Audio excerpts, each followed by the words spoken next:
Selamat siang Bapak Ibu jemaat yang saya kasihi di dalam Tuhan kita Yesus Kristus. Hari ini jemaat yang dikasihi oleh Tuhan, kita memasuki perkataan Tuhan Yesus yang terakhir, yang ketujuh. Dan Bapak Ibu Saudara, yaitu ya Bapa, ke dalam tanganmu kuserahkan nyawaku. Mari jemaat yang dikasihi Tuhan, saya mengajak kita membuka dua bagian firman Tuhan. Yang pertama kita akan melihat daripada Injil Lukas, pasalnya yang ke-23, Lukas pasal 23, kita akan membaca bersama-sama ayat yang ke-46, Lukas 23 ayat yang ke-46, kemudian kita akan membaca Injil Matius pasal yang ke-27, ayatnya yang ke-50 sampai dengan ayat yang ke-54. Mari Bapak Ibu Saudara, kita buka Injil Lukas pasal 23, ayatnya yang ke-46. Kita membacakan ayat ini sama-sama. 2, 3. Lalu Yesus berseru dengan suara nyaring, "Ya Bapa, ke dalam tanganmu kuserahkan nyawaku." Dan sesudah berkata demikian, ia menyerahkan nyawanya. Yang kedua, jemaat yang dikasihi Tuhan, Injil Matius pasal yang ke-27, ayatnya yang ke-50 sampai dengan ayat yang ke-54. Kita akan membaca bagian firman Tuhan ini dengan saling bertanggapan. Matius pasal 27 ayat 50 sampai dengan 54. Saya akan membaca ayat yang ke-50, jemaat yang dikasihi Tuhan, ayat 51 sampai dengan ayat 54. 51 jemaat bersama dengan song leader Ibu Dian. Ya, saya akan mulai ayat yang ke-50, Matius 27. Yesus berseru pula dengan suara nyaring, lalu menyerahkan nyawanya.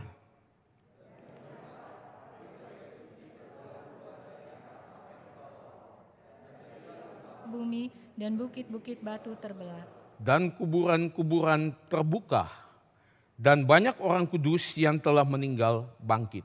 Dan sesudah kebangkitan Yesus, mereka pun keluar dari kubur, lalu masuk ke kota kudus dan menampakkan diri kepada banyak orang. Kepala pasukan dan prajurit-prajuritnya yang menjaga Yesus menjadi sangat takut ketika mereka melihat gempa bumi dan apa yang telah terjadi. Lalu berkata, "Sungguhlah, ia ini adalah anak Allah." Mari jemaat yang dikasihi Tuhan, kita masuk di dalam doa sebelum kita mendengarkan kebenaran Tuhan. Mari kita masuk dalam doa. Kami datang di hadapan hadirat Tuhan, Allah yang begitu mengasihi kami, di dalam Tuhan kami Yesus Kristus. Kami mohon belas kasihan Tuhan pada siang ini.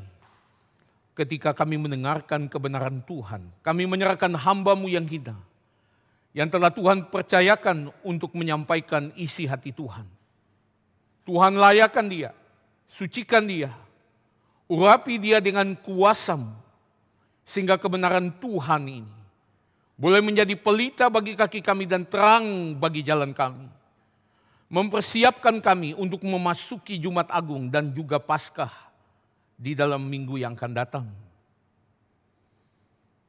Ya Tuhan, Engkau pimpin dan tolong waktu ke depan ini kami serahkan ke dalam tangan Tuhan.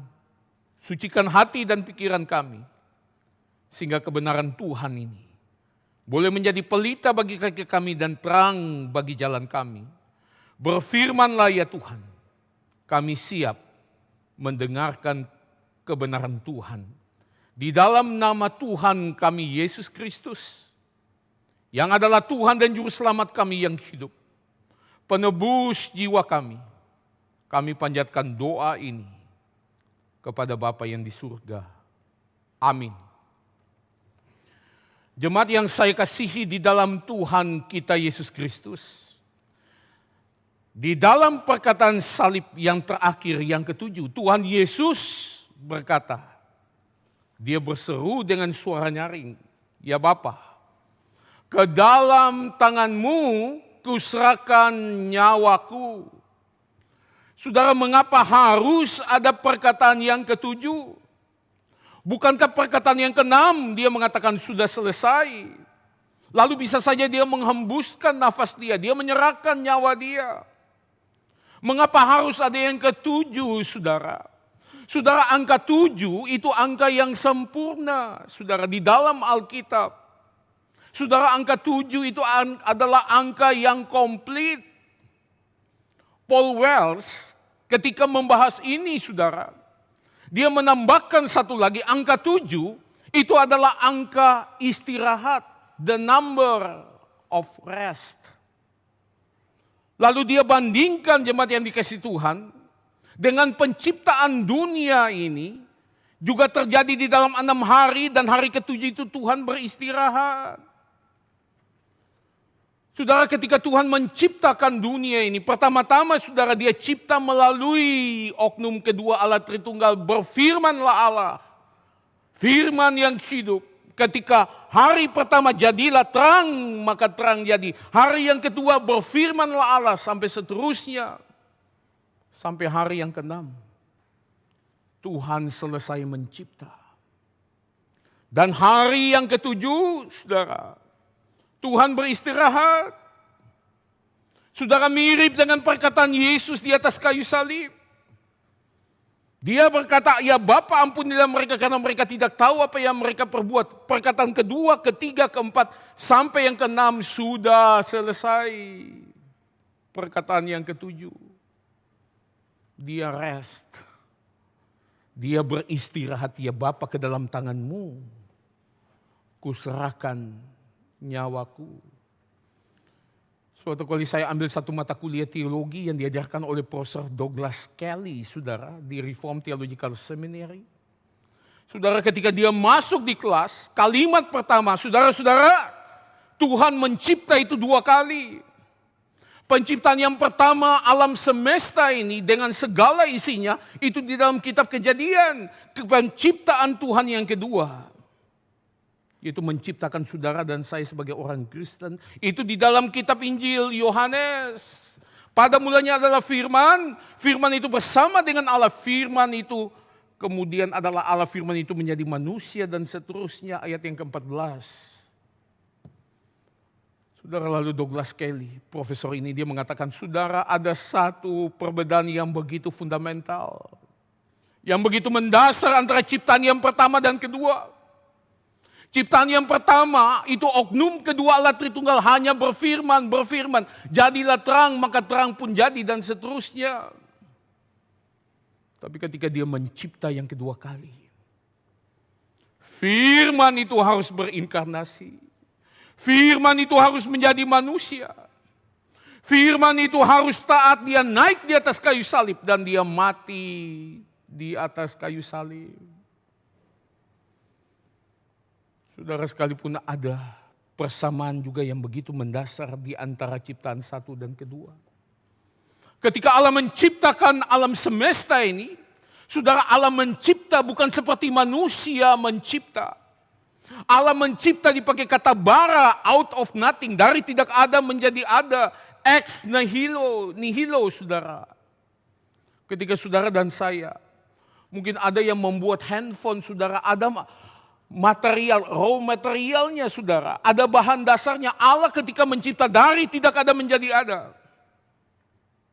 Dan ketika Allah mencipta yang kedua kali, saudara, itu juga dari tidak ada menjadi ada. Kehidupan Kristen adalah kehidupan yang betul-betul baru. Bukan kehidupan lama yang diperbaharui. Kehidupan Kristen, saudara, kehidupan yang sama sekali baru. Tidak ada satu sumbangsi apapun, saudara dan saya, di dalam keselamatan engkau dan saya. 2 Korintus 5 ayat yang ke-17, Paulus mengatakan di dalam Kristus, barang siapa di dalam Kristus, ia adalah ciptaan baru. Yang lama sudah berlalu, sesungguhnya yang baru itu sudah datang. Saudara, ya Bapa, ke dalam tangan-Mu kuserahkan nyawaku. Di sini Tuhan itu beristirahat. Dia sudah menyelesaikan ciptaan yang kedua, yaitu melahirbarukan umat pilihan Dia menjadi ciptaan baru. Saudara, apa artinya sekali lagi saudara? Ya Bapa, ke dalam tangan-Mu kuserahkan nyawaku. Perkataan Yesus yang ketujuh ini, ada 3 hal di sini saudara. Yang pertama, jemaat yang dikasihi Tuhan. Ketika Tuhan Yesus berseru, ya Bapa, ke dalam tangan-Mu kuserahkan nyawaku. Di sini ada 2 realita, 2 pemandangan yang begitu kontras. Saudara, kita tahu Tuhan Yesus di atas kayu salib, itu selama 6 jam. Mulai daripada jam 9 pagi sampai dengan jam 3 sore.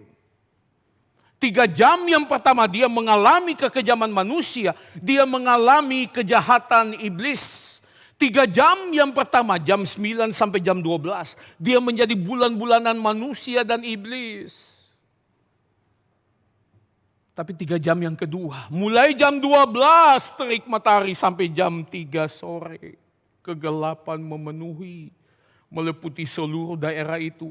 Tuhan Yesus mengalami tindasan tulah daripada Allah itu sendiri selama 3 jam. Tapi dia sudah melewati semua itu dengan satu ketaatan. Dia mengatakan sudah selesai. Lalu kemudian perkataan yang ketujuh, ya Bapa, ke dalam tangan-Mu kuserahkan nyawaku. Saudara, mission accomplished. Misi Tuhan sudah selesai, lalu sekarang dia rest. Saudara, yang tadinya, perkataan yang keempat, dia mengatakan bukan lagi Bapa tetapi Allahku, saudara. Karena di situ hubungan antara Allah dengan orang hukuman. Lalu dikembalikan lagi, ya Bapa, ke dalam tangan-Mu kuserahkan nyawaku. Saudara, ada hal yang menarik di sini. Tuhan Yesus sudah menyelesaikan segala sesuatu, menggenapkan segala sesuatu. Sekarang ketika dia rest, saudara perhatikan, pada saat itu dia tetap tergantung di atas kayu salib. Hubungannya dengan Allah sudah begitu kembali, saudara. Sudah begitu pulih, saudara, tetapi dia tetap tergantung di atas kayu salib.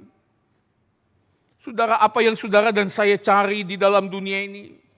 Yang paling penting itu saudara adalah penyertaan Tuhan bersama dengan engkau dan saya. Tidak peduli situasi di sekeliling kita, saudara. Saudara, penyertaan Tuhan kepada orang percaya tidak bergantung kepada lingkungan, saudara. Karena saudara, penyertaan Tuhan itu melalui iman. Dan Tuhan berkata manusia hanya melihat di luar dalam kasat mata, outward, satu hal yang superficial. Tetapi Tuhan melihat hati, saudara. Saudara, ini bagaikan Sadrak, Mesak, dan Abednego. Mereka mengalami penyertaan Tuhan yang begitu luar biasa, saudara. Ketika apa, saudara? Ketika itu mereka berada di tengah-tengah perapian yang menyala-nyala. Nebukadnezar mengatakan, mengapa 3 orang kita buang dalam perapian? Tapi saya melihat di situ ada 4 orang. Dan yang 1 orang itu seperti muka dewa, saudara. Jemaat yang dikasihi Tuhan, kita melihat kembali penyertaan Tuhan. Tidak peduli saudara dan saya di dalam situasi apapun. Yang paling penting itu saudara bukan situasi sekeliling kita. Tapi apakah ada penyertaan Tuhan kepada engkau dan saya?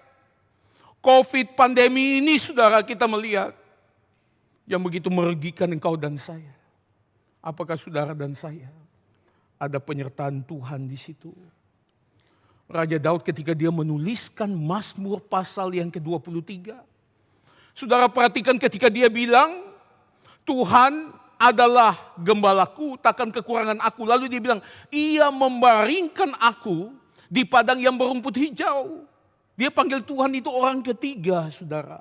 Lalu dia lanjutkan, ia menyegarkan jiwaku, ia menuntun aku di jalan yang benar dan seterusnya. Sampai ayat yang keempat. Sekalipun aku berjalan dalam lembah kekelaman. Ketika ujian, penderitaan itu datang kepada dia. Dia mengatakan, aku tidak takut bahaya, sebab engkau besertaku. Saudara lihat, ini switch daripada orang ketiga pindah kepada orang kedua. Ketika dia berjalan di dalam lembah kekelaman. Saudara, ketika engkau dan saya di dalam penderitaan, penyertaan Tuhan itu jauh lebih daripada yang sebelumnya. Lalu Daud mengatakan, gadamu dan tongkatmu itulah yang menghibur aku. Engkau menyediakan makanan. Saudara, sekarang Tuhan itu orang kedua, bukan lagi orang ketiga, saudara. Jemaat yang dikasihi Tuhan. Tuhan Yesus mengalami penyertaan daripada Allah Bapa yang begitu luar biasa. Dia mengatakan sudah selesai, dia rest, tapi dia tetap di atas kayu salib dan dia mati begitu mengenaskan. Saudara, kita tetap harus berdoa pandemi COVID ini. Seberapa baiknya itu menjadi blessing in disguise, kita harus minta kepada Tuhan untuk pandemi ini berlalu. Tetapi selama Tuhan izinkan itu, di dalam kedaulatan Dia, saudara dan saya mesti mengambil hikmahnya.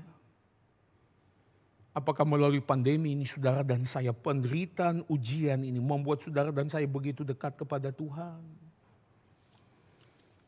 Saudara, ya Bapa, ke dalam tanganmu kuserahkan nyawaku. Ini adalah dua realita yang begitu kontras. Yesus begitu disertai oleh Tuhan, tapi dia mati di atas kayu salib dengan begitu mengenaskan. Saudara, di mata manusia Yesus itu gagal. Saudara mati muda, umurnya 33,5 tahun. Saudara, Tuhan Yesus hanya bisa melayani itu 3,5 tahun. Muridnya cuma 12 orang.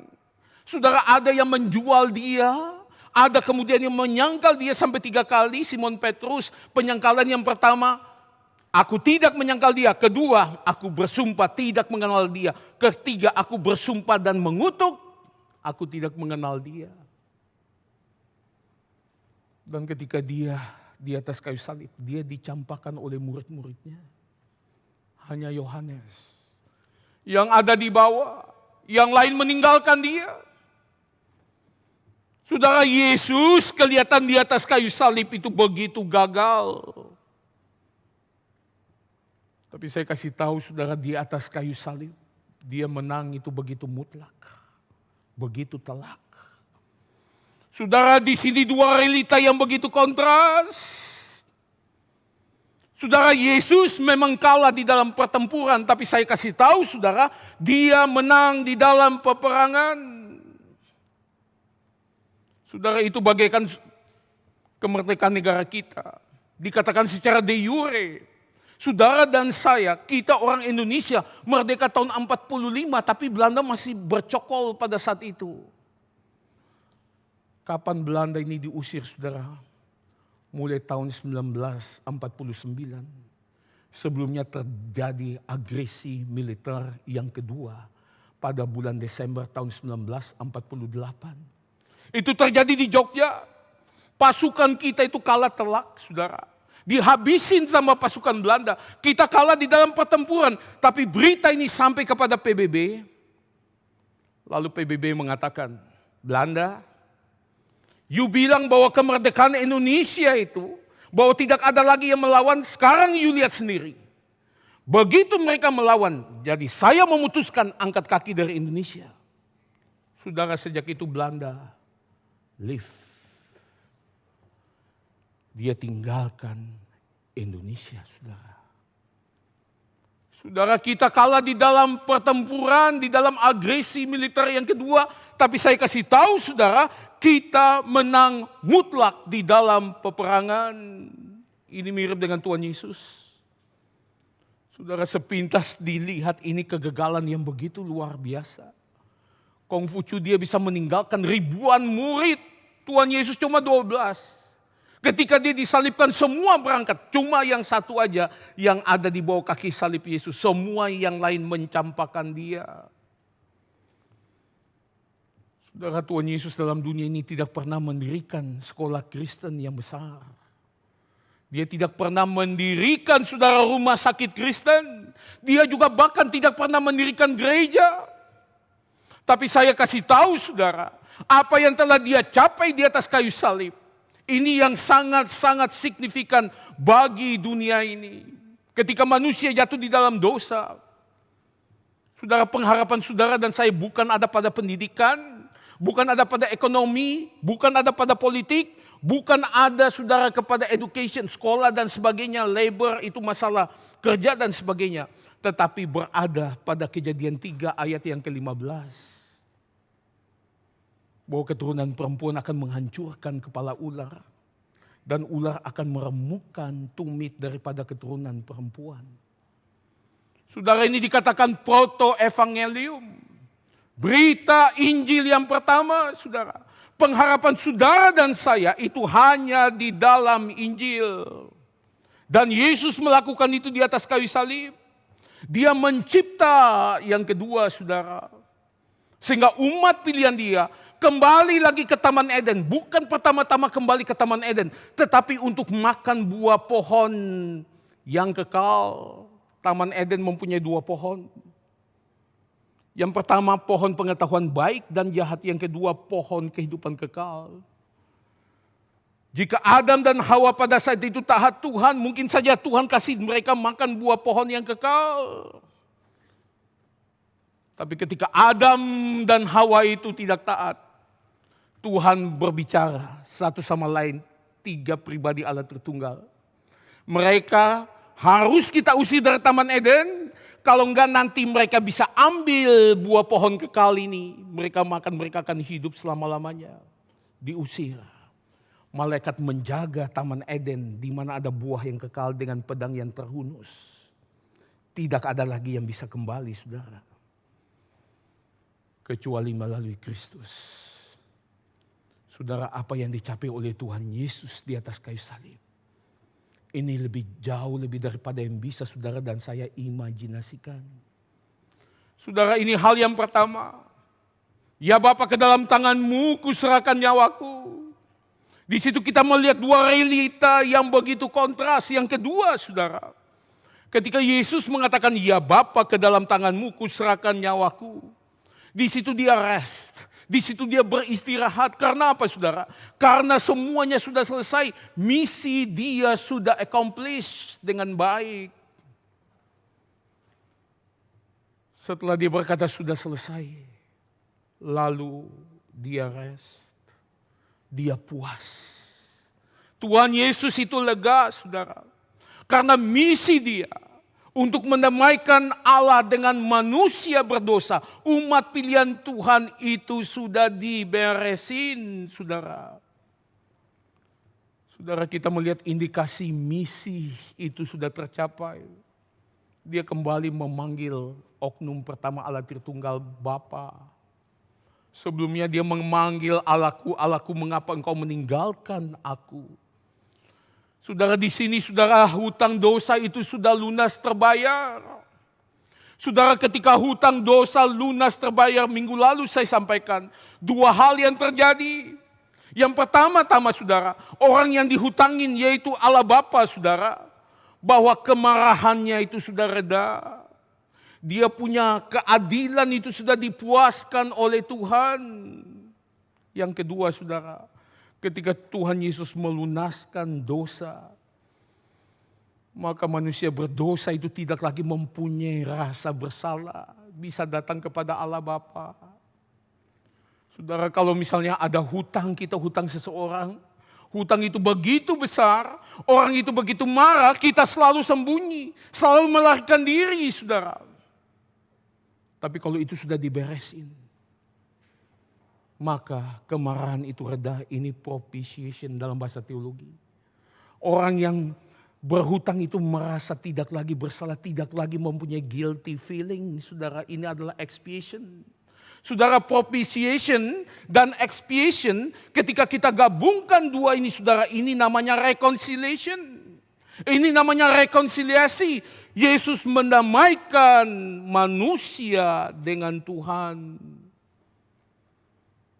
Saudara, itu sebabnya tidak heran. Menarik dalam Matius berkata, Setelah Yesus sudah mati, saudara, dia menghembuskan nyawa dia. Apa yang terjadi? Tabir bait suci itu terbelah dua dari atas menuju ke bawah. Saudara, dari atas ke bawah artinya saudara Allah itu yang menyobek. Ada penafsir mengatakan kalau manusia yang menyobek mestinya dari bawah ke atas. Saudara tahu tabir bait Allah ini, untuk masang tabir ini saudara butuh 500 orang. Itu besarnya, beratnya luar biasa. Saudara tersobek dari atas ke bawah. Saudara, tabir bait suci ini di mana? Saudara, kalau kita melihat ini altar, ini adalah sanctuary, tempat kebaktian. Saudara, bait Allah, di belakangnya saudara, ada satu tempat yang saudara mulai masuk, itu namanya holy place. Itu tempat yang suci. Yang bisa masuk itu saudara hanya imam. Saudara, jemaat tidak boleh masuk ke holy place, hanya imam.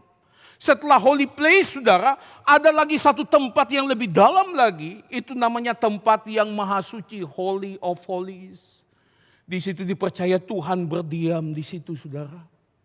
Yang bisa masuk di tempat yang maha suci ini, dari holy place menuju holy of holies, yang bisa masuk hanya satu orang, yaitu imam besar. Dia hanya masuk satu kali tiap tahun saudara, ketika the day of national atonement. Hari pertobatan nasional saudara. Di situ dia masuk hanya satu kali di dalam satu tahun. Dan imam besar dipilih setiap tahun saudara. Saudara, tabir bait suci itu antara ruang suci, tempat suci itu, dengan ruang maha suci. Itu ada tabir yang begitu besar, yang memisahkan. Saudara, itu yang sobek. Ketika sobek itu artinya saudara, bisa punya akses masuk ke situ. Orang sudah langsung bisa lihat Allah di situ saudara. Bisa bertemu dengan Tuhan. Saudara, Injil Matius setelah mengatakan tabir bait suci ini sobek, lalu dia lanjutkan dengan gempa bumi. Dia mau saudara dan saya jangan pikir bahwa tabir ini sobek karena gempa bumi, saudara. Gempa bumi yang bikin dia sobek dari atas ke bawah. Oh tidak, saudara. Jemaat yang dikasihi Tuhan, manusia sudah bisa punya akses kepada Allah. Lalu Matius lanjutkan, gempa bumi, bukit-bukit itu terbelah, kuburan-kuburan terbuka, orang yang mati itu bangkit. Artinya saudara, Tuhan Yesus di dalam kematiannya, dia telah menghancurkan kuasa kematian. Saudara, orang-orang kudus tidak bisa lagi ditahan oleh kuasa kematian, mereka bangkit. Jemaat yang dikasihi Tuhan, bayangin. Jikalau hutang dosa sudah selesai, kita sudah lepas daripada kungkungan itu setan, maka saudara dan saya bisa punya akses kepada Allah itu begitu leluasa. Saudara, misi Tuhan sudah selesai. Lalu Matius lanjutkan dengan satu kalimat. Ada seorang kepala pasukan bersama dengan pasukan-pasukan yang menjaga salib Yesus. Ketika dia melihat itu saudara, dia menyaksikan semua itu. Mereka bersama-sama mengatakan, sungguh ia ini adalah anak Allah. Saudara, mereka diterima, mereka menjadi orang percaya, tidak harus pergi ke bait Allah. Saya kasih tahu saudara, non-Yahudi tidak boleh masuk di dalam bait Allah. Kenapa? Karena bait Allah itu ada satu halaman yang namanya the court of Gentile. Saudara, non-Yahudi hanya bisa sampai situ, setelah halaman lebih masuk lagi sudah nggak bisa. Ada juga the court of women, wanita hanya sampai di situ, wanita nggak bisa masuk lagi ke dalam, saudara. Saudara, non-Yahudi tidak punya pengharapan untuk datang kepada Tuhan. Tetapi kepala pasukan bersama dengan prajurit-prajurit yang adalah non-Yahudi, mereka bisa datang kepada Tuhan tanpa pergi ke bait Allah. Mereka tidak butuh lagi altar, saudara. Mereka tidak butuh itu korban bakaran, korban penghapus dosa. Semua sacrifice sudah nggak ada lagi, saudara. Dan mereka juga tidak butuh imam. Puji Tuhan, jemaat yang dikasihi oleh Tuhan. Kita melihat satu kutipan daripada kitab Ibrani pasal 10 ayat 19 dan 20. Jadi saudara-saudaraku, oleh darah Yesus, kita sekarang penuh keberanian dapat masuk ke dalam tempat kudus. Karena ia telah membuka jalan yang baru. Jalan yang baru, saudara. Dan yang hidup bagi kita melalui tabirnya. Yaitu dirinya sendiri. Saudara, kepala pasukan dan para pasukan sekarang bisa langsung punya akses kepada Tuhan Yesus. Kepada Allah Bapa melalui perantara, yaitu Yesus satu-satunya perantara. Saudara, di dalam Q&A fellowship pada hari Minggu lalu, saudara, kita bersyukur sekali lagi untuk acara daripada Departemen Pengajaran. Ada satu pertanyaan, saudara, yang tanya begini, orang-orang gay, lesbian, homo, LGBT, itu bagaimana sikap gereja ketika mereka datang ke gereja? Kita welcome atau tidak? Saudara, saya jawab, gereja harus welcome. Saudara, saya tambahkan, gereja adalah tempat manusia berdosa. Saudara, kalau gereja tidak meng-welcome orang-orang berdosa ini, saudara, bagaimana gereja bisa memenangkan dunia ini? Kita menyambut mereka. Kita boleh membenci dosa mereka, tapi kita harus mengasihi diri mereka. Being mereka sebagai manusia yang berdosa. Saudara, ada seorang profesor, dia pergi ke Malaysia.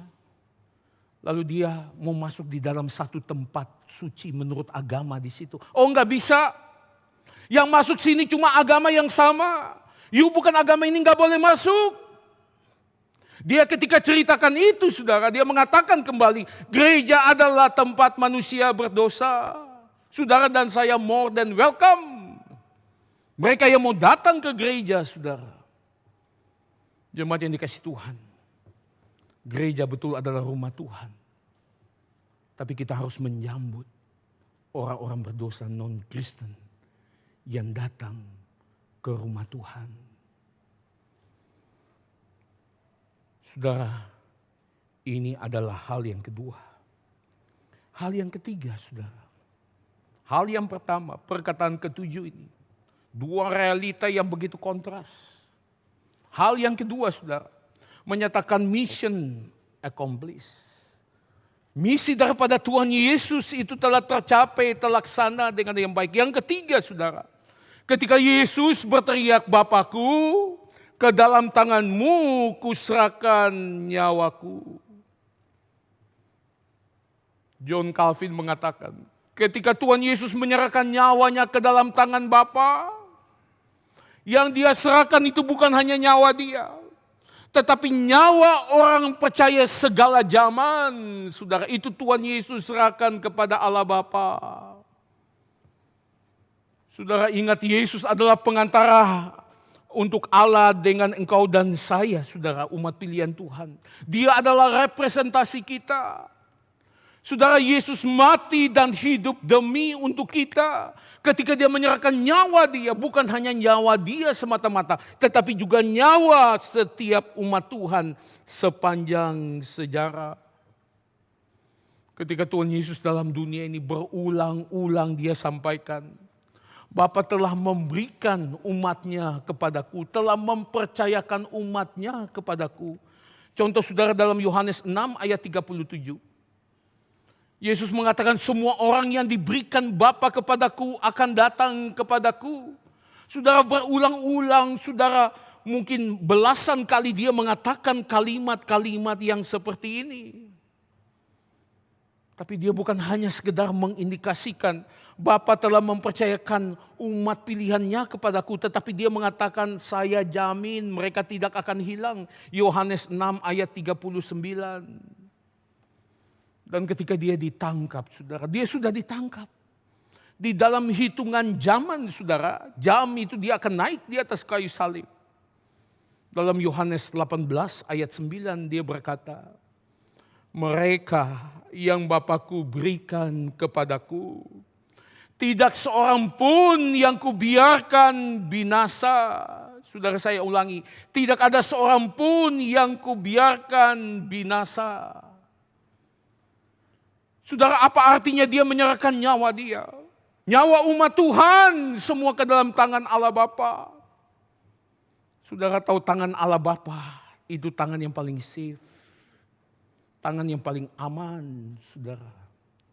Yohanes 10 ayat 29 dia berkata, tidak ada seorang pun yang bisa merebut nyawa di tangan Allah Bapa. Karena Bapa-Ku itu lebih besar daripada semua orang. Saudara, tangan Bapa itu adalah yang paling aman. Saya kutip saudara Arthur Pink ketika dia bahas ini. Dia mengatakan, saudara, tangan Bapa itu adalah tempat keamanan abadi. Ke dalam tangan itu, penebus Yesus itu menyerahkan nyawa daripada umatnya. Dan di sana mereka selamanya aman. Jemaat yang dikasihi Tuhan, kita bersyukur tidak ada tempat yang paling aman selain di dalam tangan Allah Bapa. Saudara tahu unbelievers, non-Kristen ketika mati juga berada di dalam tangan Bapa. Tetapi tangan Bapa di mana keadilan Allah itu ditimpakan kepada mereka, sedangkan di dalam tangan Bapa orang Kristen dan Yesus, di situ cinta Tuhan yang dinyatakan, saudara. Jemaat yang dikasihi Tuhan, begitu amannya kita. Bagaikan Nabi Nuh. Ketika Nuh itu, dia mau tutup batra, Tuhan bilang, Nuh, tidak ada yang tutup batra ini selain aku. Ketika Tuhan tutup batra itu, saudara, keamanan itu begitu nyaman. Sekalipun air bah 40 hari 40 malam, saudara, itu diombang-ambingkan, saudara. Semua dunia ini ditutup oleh air. Saudara, air itu, batra itu, saudara, diombang-ambing, naik turun dan sebagainya. Tapi tetap aman. Karena Tuhan yang menutup, saudara. Tuhan yang mengamankan di situ. Jemaat yang dikasihi Tuhan, tidak ada satu orang pun yang bisa menyentuh jiwa umat Tuhan di dalam tangan Allah Bapa. Karena di situ juga, saudara, nyawa Yesus di situ. Kristus juga ada bersama-sama dengan engkau dan saya. Saudara, kita melihat Rasul Petrus menuliskan kalimat ini, yaitu kamu yang dipelihara dalam kekuatan Allah. Saudara, kita menggarisbawahi dalam kekuatan Allah. Karena imanmu sementara, kamu menantikan keselamatan yang telah tersedia untuk dinyatakan pada zaman akhir. Kapan zaman akhir kita nggak tahu. Tetapi di dalam kekuatan Allah dia akan memelihara engkau dan saya. Puji Tuhan, saudara. Jemaat yang saya kasihi di dalam Tuhan kita Yesus Kristus. Saudara tahukah? Doa ya Bapa, ke dalam tanganmu kuserahkan nyawaku. Saudara, ini adalah doa anak-anak. Anak-anak Yahudi sejak kecil diajarin sama maminya sebelum tidur ya, bilang kuserahkan nyawaku ke dalam tanganmu Allah Yehova. Saudara, ini doa ketika anak kecil itu mau tidur. Nah saudara, Tuhan Yesus itu kutip dari mana? Doa anak kecil ini saudara, itu ada di dalam kitab Mazmur saudara. Mazmur 31 ayat yang ke-6a. Ke dalam tanganmu lah kuserahkan nyawaku. Ini doa anak kecil saudara. Saudara, Tuhan Yesus menambahkan kata Father di depan. Bapa, ke dalam tanganmu lah kuserahkan nyawaku. Ini doa anak kecil saudara. Yang mau tidur sejak kecil diajarin sama mama-mamanya mereka. Injil Yohanes mencatat, saudara, sebelum Yesus menyerahkan nyawanya, lalu Yohanes bilang, Yesus menundukkan kepalanya. Dia menundukkan seperti ini, saudara. Artinya apa? Dalam bahasa asli, itu seperti saudara dan saya menaruh kepala di bantal. Ketika kita mau tidur, kita begini, saudara. Saudara, artinya apa? Artinya Tuhan Yesus sedang beristirahat. Sudah selesai. Mission accomplished. Misinya sudah terlaksana dengan baik. Dia puas, dia lega, dia tidur. Dia rest. Saudara. Jemaat yang dikasih Tuhan. Saya mengutip William Barclay, saudara. Hal yang lain kita nggak ikutin dia, saudara. Tapi hal yang ini kita ikutin salah satu di antaranya. Dia mengatakan bahkan pada kayu salib. Ketika Yesus itu begitu menderita.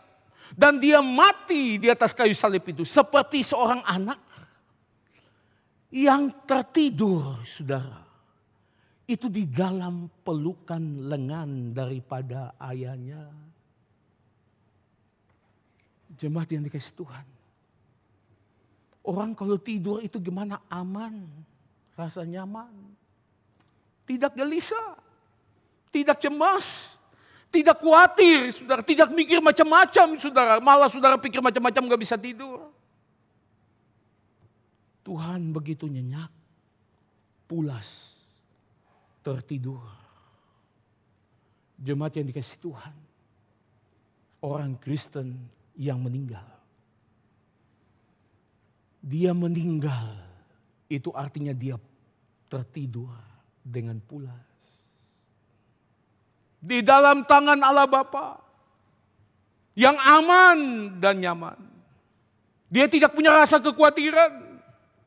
Dia tidak punya rasa cemas, rasa gelisah, saudara. Dia tidur dengan aman dan dengan nyaman. Salah satu orang tante yang umurnya itu sudah begitu berumur. Saudara, tahun lalu saya telepon ini tante. Saya sampaikan, tante bagaimana? Biasanya datang ke gereja memang sudah jangan tante. Ya Pak Ben, saya nggak bisa lagi. Iya. Bicara dengan tante ini. Sudah sekian lama bicara, saudara, mungkin 10-15 menit. Lalu tante ini tanya kepada saya, Pak Ben, saya ingin tanya kepada Bapak, kalau saya meninggal itu saya kemana, Pak Ben? Roh saya itu kemana? Jiwa saya itu kemana, Pak? Saya kutip perkataan Yesus yang ketujuh. Ketika tante, setiap kita meninggal, jiwa kita pergi ke surga. Ke dalam tangan Allah Bapa. Lalu beliau tanya, Pak Ben, ada ayat apa yang bisa mendukung itu? Saya bilang, perkataan Yesus yang ketujuh ini tante. Dia adalah perantara antara Allah dan manusia. Dia adalah representasi kita. Dia mati dan hidup untuk kita. Sehingga ketika dia mati, bukan hanya nyawa dia yang dia bawa ke surga. Nyawa setiap umat percaya. Saudara, Abraham sekarang di mana lagi? Di surga, di dalam tangan Allah Bapa. Saudara, Abraham, dia beriman kepada Yesus yang akan mati, saudara. Lalu saudara dan saya beriman kepada Yesus yang sudah mati 2000-an tahun yang lalu. Nyawa setiap umat Tuhan itu pergi kepada Allah Bapa yang di surga. Orang percaya ketika meninggal, pulas, tidur dengan nyenyak. Amin, saudara. Mari kita masuk di dalam doa. Kami mengucap syukur ya Tuhan untuk kebenaran firman Tuhan pada siang ini. Kami bersyukur untuk perkataan 1 sampai dengan 7. Di mana kami boleh melihat penyertaan Tuhan, belas kasihan Tuhan kepada kami. Untuk mengerti rahasia, kedalaman daripada perkataan Yesus di atas kayu salib.